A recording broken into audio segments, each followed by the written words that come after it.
নমস্কার, শেয়ারবাজ থেকে আমি শাশ্বত মিত্র। আমার এডুকেশনাল চ্যানেলে আপনাদের সবাইকে স্বাগত।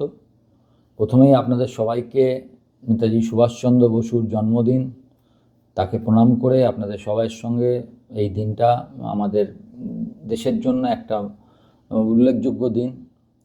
নেতাজি সুভাষচন্দ্র বসু শুধু বীর যোদ্ধাই নন, তিনি ভারতের সেই হিসাবে প্রথম প্রধানমন্ত্রী। মানে যখন আমরা স্বাধীন হইনি তার আগেই উনি প্রথম ইন্ডিয়ান গভর্নমেন্ট তৈরি করেছিলেন আন্দামান এবং নিকোবর, স্বরাজ এবং সবুজ দ্বীপ নাম দিয়ে সেখানে। তো যাই হোক, আর আজকে সরস্বতী পুজো, মাকে আমার প্রণাম। আজকের দিনটা আপামর বাঙালির এবং বিশেষ করে যারা পড়াশোনার সঙ্গে যুক্ত তাদের কাছে খুব একটা দারুণ দিন। ছোটোবেলার স্মৃতিগুলো খুব মনে পড়ে। আমাদের ছোটোবেলায় তো এত সব বাংলা মিডিয়ামে পড়া, আমরা ছোটোবেলায় এই দিনটাই সবার সঙ্গে গিয়ে কোনোবার খিচুড়ি, কোনোবার লুচি তরকারি আর বোঁদে, এটা একটা আলাদা দিন ছিল। মানে আলাদা একটা উত্তেজনা। ঠাকুর সারাদিন ধরে সারা রাত স্কুলে থেকে ঠাকুরের বিভিন্ন কাজ করা, ঠাকুর আনতে যাওয়া, সে একটা আলাদা মজা ছিল। যাই হোক, তো এখনও সেই দিনগুলোকে খুব মিস করি। অবশ্য আপনারাও নিশ্চয়ই মিস করেন এই সব দিনগুলো। যতই আপনি বড় হয়ে যান না কেন, মনটাকে কিন্তু এইসব দিনগুলোর মনটা তো এখনও সেই বাচ্চাই রয়ে গেছে না। ফলে এই সব দিনগুলোকে আমরা সবাই যেরকমভাবে এনজয় করতাম, জানি না এখনকার স্কুলে হয়তো নিশ্চয়ই এনজয় হয়, তবে আমাদের এনজয়টা একটু অন্যরকম ছিল আর কি। তখন তো এত কিছু ছিল না, প্রাচুর্য ছিল না, তখন এই একটা দুটো দিনই খোলা পাওয়া যেত। যাই হোক, মার্কেট অবশ্য এনজয় করতে দিচ্ছে না। এমন একটা মার্কেট, আপনি কোনো ট্রেডও নিতে পারবেন না, কারণ এত ভোলাটিলিটি। কারণ মার্কেটে তো উইদাউট স্টপ লস ট্রেড হয় না। এবার এত ভোলাটিলিটি, যেদিকেই আপনি ট্রেড নিন সেই ট্রেড কেটে যাওয়ার সম্ভাবনা খুব বেশি থাকবে। এবং রিলেন্টলেস এফআই সেলিং, তার সঙ্গে টাকা মানে একের পর এক নতুন লো করে যাচ্ছে। এই যতক্ষণ না এইগুলো বন্ধ হয়, আমার মনে হয় না মার্কেটে মানে, যদিও এফআই সেলিংটা যে আপনি দেখছেন তা অন্যর থেকে অনেকটা কম। মানে যদি আপনি বেচার কোয়ান্টিটি দেখেন সেটা কম, মানে 4,000 কোটি টাকা, আগের দিন 1,600 কোটি টাকা, 10-12 হাজার কোটি টাকা বেচেনি, তাতেই এই অবস্থা। তার সঙ্গে ডিআইআরএ তো কন্টিনিউয়াসলি কিনে যাচ্ছে। তবে আজকে একটা হঠাৎ হয়তো মিড টার্মে একটা খবর এসেছিল যে আমেরিকার কোনো যুদ্ধ জাহাজ ইরানের দিকে যাচ্ছে, আবার আমেরিকা ইরান সংঘাত শুরু হতে পারে। এই সব খবরেই মনে হয় মার্কেটটা আরও খারাপ হলো। এখন এই খবরগুলো তো আপনিও জানেন না, আমিও জানেন না কতটা ঠিক। ডোনাল্ড ট্রাম্প আগের দিন শুনেছেন যে ওনার একটা আইডিয়া হয়েছে যে ইরান নাকি ওনাকে গুপ্ত হত্যা করার চেষ্টা করছে। এবং সেটাই তিনি বলেছেন যে সেরম হলে আমি ইরানকে আর খুঁজে পাওয়া যাবে না। তো যাই হোক, এইসব নিয়ে মার্কেট টেনশানে থাকবেই, এবং সেই টেনশানটা মার্কেটে আজকে দেখা গেছে। আজকে স্টক যেভাবে পড়েছে, মানে সত্যি খুবই বেদনাদায়ক আর কি। আপনার পোর্টফোলিও থাকলে বেদনা তো লাগবেই, কিছু অস্বীকার করার কোনো জায়গা নেই। কিন্তু এই মানে এই সময় আপনারা বলতেও ভয় লাগে যে এই সব টাইম প্রতিবারই আসে, এবং অনেক সময় দেখা যায় 100 বারের মধ্যে 80 বারই দেখা যায়, কি 90 বার দেখা যায়। এই সময়গুলোতে যারা কিনেছে তারাই লং টার্মে বড় পয়সা করে। তবে এখনও সেই সব যেগুলো খুব চিপ রেটে এসছে, আমি কিন্তু সব স্টকের কথা বলিনি, ভ্যালুয়েশন যেগুলো সত্যি খুব অ্যাট্রাকটিভ, যাদের ব্যবসা ঠিক আছে, সব কিছু ঠিক আছে, কিন্তু মার্কেটের জন্য দামটা পড়েছে, সেইটা ভালো নেওয়ার টাইম। যেটা হয়তো আপনি ভাবছিলেন আমি 400-ই কিনবো, সেটা এখন দেখবেন 320-তে এলেও আপনার নিতে ভয় লাগবে। তার কারণ হচ্ছে সেন্টিমেন্ট। এই মার্কেট ম্যাক্সিমাম চলে হচ্ছে সেন্টিমেন্টে। তো সেন্টিমেন্ট যখন আপনার দিকে না থাকে না, তখন আপনি বড় কাজ কিছুতেই করতে পারবেন না। আপনার ভয় লাগবে তো যে আমি করব আরও নিচে যাবে কি না। এখন আমরা তো আগের দিনই আপনাদের একটা কথা বললাম যে আমরা তো ওইভাবে করি না যে 5 বছর মানে 5 বছরই, আমরা তো আবার 5 দিনের নিচে দেখলে আমাদের মন খারাপ হয়ে যায়। আপনাদের মধ্যে অনেকে মেসেজ করেছেন, ইএমএস লিমিটেড নিয়ে জানতে চেয়েছেন, বিভিন্ন স্টক নিয়ে জানতে চাইছেন। আপনাদের প্রথমে বলে দিই, এখন কোনো ইন্ডিভিজুয়াল স্টক নিয়ে আলোচনা করা আমাদের সেবির যে নতুন গাইডলাইন্স তা নিয়ে করা যায় না। কিন্তু আপনারা একটু মাথা লাগাতে হবে। আমি কিন্তু বলে দিয়েছি যে ইএমএস কী ব্যাপার। আপনারা হয়তো বুঝতে পারেননি। আগের দিন যে ভিডিওটা করেছিলাম বলেছিলাম যদি স্টক ভালো হয়, যে স্টকের পি আপনি 80-তে কিনছেন, পরে সেটা 40 হয়ে যায় বিয়ার মার্কেটে, যদি স্টকটা ঠিক থাকে। ইএমএসের ক্ষেত্রে পি তো কমেছেই, তার সঙ্গে রেজাল্টটাও খারাপ হয়েছে। তো রেজাল্ট খারাপ হয়েছে একটু, তবে আমি মনে করি জল একটা থিম, এবং যদি সত্যি করে কোনো তৃতীয় বিশ্বযুদ্ধ পরবর্তীকালে হয়, সেটা যদি হয় তাহলে এই পানীয় জলের জন্য হবে। জল যে কিভাবে মানে কত দামি হয়ে উঠবে, এটা আমার ধারণা। আই মে বি কমপ্লিটলি রং। এবং যে কোনো থিম শেয়ারে আপনার যদি ভাবনা রং হয়, সেক্ষেত্রে অনেক লস হতে পারে। এটা এটা আমার ভাবনা। তো আমার মনে হয় যে এই যে শেয়ারগুলো পড়েছে, এগুলো সব সময়ের মার্কেটও পড়েছে, এবং এই ভ্যালুয়েশনগুলোও খুব বেশি এক্সপেন্সিভ হয়ে গেছিলো। সেখান থেকে কারেক্টিভ সঙ্গে যেটা যোগ হয়েছে, তার সঙ্গে তাদের রেজাল্ট খারাপ। এখন একটা দুটো কোয়ার্টার দেখে তো একটা রেজাল্ট নিয়ে আপনি আলোচনা করতে পারবেন না।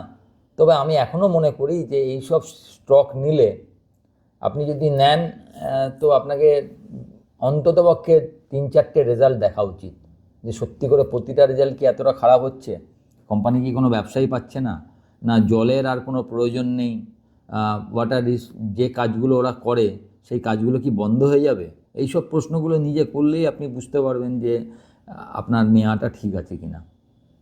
এখন প্রতিটা স্টকের বেলায় আপনি হ্যাপিয়েস্ট মাইন্ড একজন বলেছেন, হ্যাপিয়েস্ট মাইন্ড যদিও আমি বেছে দিয়েছি অনেক উপরে, অনেক আগে।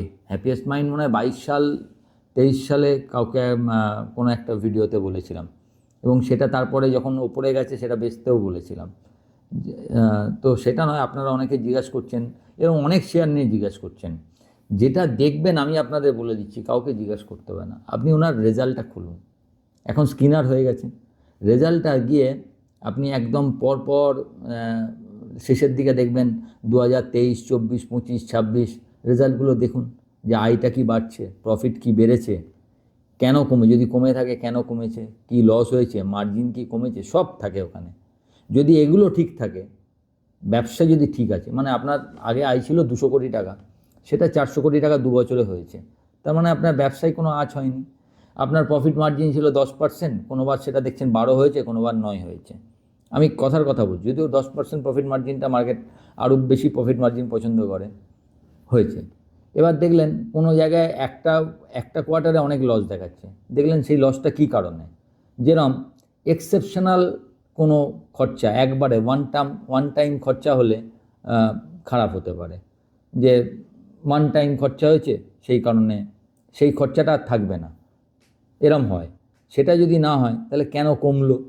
যদি মার্জিন কমেছে, ব্যবসা নেই, ব্যবসা পড়ে যাচ্ছে, বা কোনো অন্য কোনো ইস্যু হয়েছে, সেক্ষেত্রে আপনাকে আর একটু দেখতে হবে। কিন্তু যদি দেখেন যে না, রেজাল্ট মোটামুটি একই আছে, খুব খারাপ হয়নি, হয়তো সিকোয়েন্সিয়াল গ্রোথটা একটু কম আছে, কিন্তু মোটামুটি যেরম দেখছেন টিপিএস খুব একটা এফেক্ট হয়নি, কিন্তু দামটা পড়ে গেছে, তাহলে জানবেন আমার ওই থিওরি যে বুল মার্কেটে আপনি যে প্রাইসটা দিতে রাজি ছিলেন, সেই প্রাইসটা আপনি বিয়ার মার্কেটে দিতে রাজি নন, সেই জন্যে পড়ছে।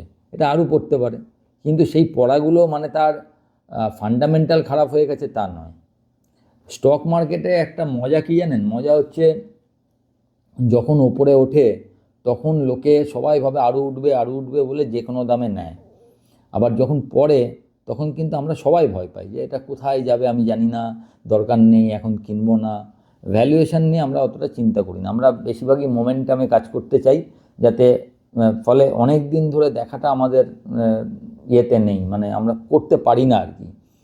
তো কিন্তু মার্কেটে আপনি যদি ওয়েলথ বানাতে চান, আপনি পোর্টফোলিও বানাতে চান, ধরুন এই যে রিলায়েন্স 1600 গিয়ে 1380 আজকে চলে এলো, কদিনে এলো? 15 দিনে এলো।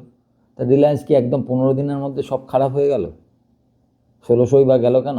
এগুলো মার্কেটের, আপনি ভ্যালুয়েশন যে দিতে চাইছিলেন, আপনার মনে হচ্ছে মার্কেট খারাপ হয়েছে, রিলায়েন্সের রেজাল্ট ততটা ভালো হয়নি, মার্কেটও পড়ছে, আর একটু কারেকশান হতে পারে, হবে। এখন মার্কেট কমপ্লিটলি এই মুহূর্তে দাঁড়িয়ে আছে বাজেটের ওই জন্য ওয়েট করে। আপনাকে একটু বাজেটটা যদি ভালো হয়ে যায় না, আমার মনে হয় মার্কেট এখান থেকে টার্ন অ্যারাউন্ড করতে পারে, যদি ভালো হয়, বাইরে যদি খুব খারাপ কিছু না হয়। এখন ধরুন একসঙ্গে আবার ডোনাল্ড ট্রাম্প কিছু বললো, কিংবা ইরান আক্রমণ করে দিল, যুদ্ধ লেগে গেল, তার সঙ্গে চায়না রাশিয়াও যুক্ত হয়ে গেল, তো সেইগুলোতে আপনার কিছু নেই। তখন তো জীবনটা রক্ষা করা, যেরকম তখন করোনা এসেছিল, তখন কি মার্কেট নিয়ে লোকে ভেবেছে না কি আগে বেঁচে থাকলে তো আপনি মার্কেট দেখবেন, সেটা ভেবেছে। যেখানে বেঁচে থাকাটাই একটা প্রশ্নচিহ্ন, সেখানে মার্কেটের চিন্তা করে লাভ নেই। কিন্তু ওই সব যে দাম আপনি এসছিলেন, যারা কিনেছেন তারা জানেন যে সেই দামে আজকে তারা কী লাভে আছেন এত পড়ার পরও। তো এটা হচ্ছে মজা। আপনি সব একসঙ্গে পাবেন না, আপনি সেন্টিমেন্টও ভালো পাবেন, দামটাও সস্তা পাবেন, হ্যাঁ, রেজাল্টও ভালো হবে, সব একসঙ্গে হবে না। আপনার যখন সেন্টিমেন্ট খারাপ থাকবে তখনই দাম ভালো আসবে, যখন সেন্টিমেন্ট ভালো থাকবে তখন দামের পিটাও বেশি হবে। বুঝতে পেরেছেন? সব একসঙ্গে এই মার্কেটে পাওয়া যাবে না, কারণ সেন্টিমেন্ট না খারাপ হলে মার্কেটের দাম পড়বে না। সেন্টিমেন্ট ভালো থাকলে আপনাকে উঁচু দামে কিনতে হবে। তারপরে আর এগুলো তো আপনি দেখে সাইক্লিকে হতেই থাকবে। একবার বিয়ার মার্কেট আসবে, বুল মার্কেট আসবে, তার মাঝে মাঝে 10%, 15%, 20%-এর কারেকশান হবে, 50% পড়ে যাবে, আবার সেগুলো বাড়বে। এটা হতে থাকবে, এটা আপনি কেউ আটকাতে পারবো না। আপনাকে যদি আপনি লং টার্মের জন্য নিয়ে থাকেন তাহলে আপনার চিন্তা করার দরকার নেই। আপনি 3-4টে কোয়ার্টার দেখবেন, যদি 4টে কোয়ার্টারও দেখেন কন্টিনিউয়াস খারাপ রেজাল্ট হচ্ছে, তখন যেটুকু লস আপনাকে বুক করতে হবে। আর যদি আপনি শর্ট টার্মে নিয়ে থাকেন তাহলে তো আপনার স্টপ লস দেওয়া উচিত ছিল, যেটা আপনি পোর্টফোলিও রাখবেন না বলে। পোর্টফোলিও স্টকে সাধারণত আমরা স্টপ লস দিই না। ঠিক আছে, দেখব 4-6টা কোয়ার্টার দেখব, অনেক সময় হয় খারাপ মার্কেট আছে, তো ভালো মার্কেট নয় কালকে। হ্যাঁ, এইটা অনেক সময় হয়। আজকে 25,000 মার্কেটে, আপনি 26,000 মার্কেটে এটা নিয়েছেন হয়তো 600 টাকায় কোনো একটা শেয়ার, সেটা হয়তো 25,000-এ 300 টাকা এসছে, হতে পারে 28,000-এ ওটা 600 যাচ্ছে না, ওটা হতে পারে। আবার উল্টোটাও হতে পারে, নেক্সট বার 26,500 গেলে ওটার দাম হয়তো 1100 হয়ে যেতে পারে।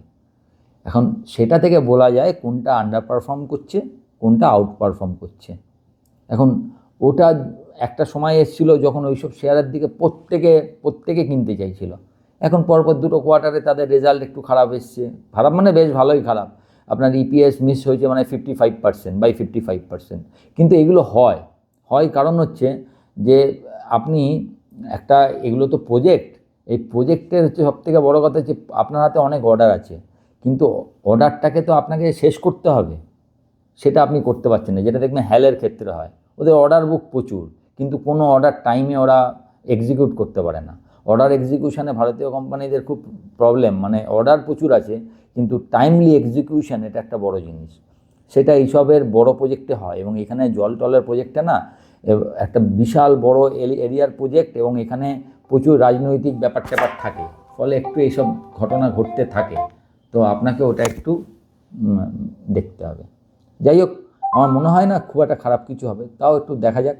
আমি পরে একবার আরও 2-1টা কোয়ার্টার দেখে নিই, দেখার পর আপনাদের আর একবার এটা নিয়ে বলে দেবো।